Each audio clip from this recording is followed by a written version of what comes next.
অবশেষে কিন্তু পুজোর করার জন্য পুজোর যে সমস্ত প্রয়োজনীয় জিনিসগুলো আমরা এনে নিয়েছিলাম, একটু ছোট্ট করে করেছি, খুব সুন্দর করে সাজিয়ে দিয়েছে তার ঠাম্মা এসে।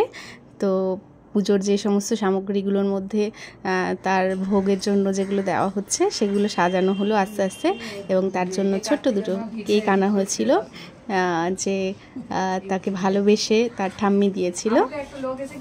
এরপর সমস্ত কিছু সাজিয়ে দেওয়ার পর পঞ্চপ্রদীপ রেডি করিয়ে দেওয়ার পর যাতে ঠাকুরমশাইকে এসে আর বেশি খাটাখাটনি করতে না হয়, এবার পুজো শুরু হয়ে গেল। আমাদের ঠাকুরমশাই মামা এসে আমার সমস্ত ঠাকুরগুলোকে সুন্দর করে মালা পরিয়ে সুন্দর করে সাজিয়ে দিল।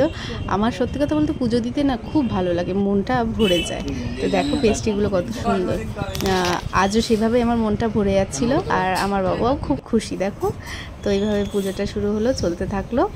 আর আজকের পুজোর কিছু সময় তোমরা দেখো, কেমন লাগছে জানাও।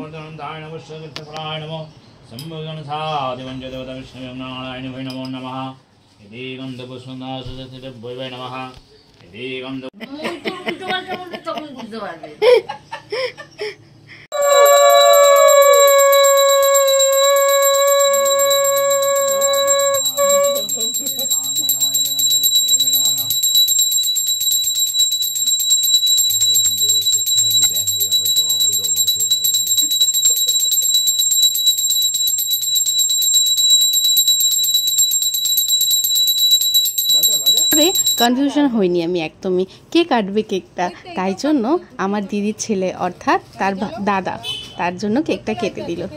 তো কেকটা কেটে তাকে একটুখানি খাইয়ে দিল, আর এইভাবেই সুন্দরভাবে আজকের পুজোটা কিন্তু কমপ্লিট হলো।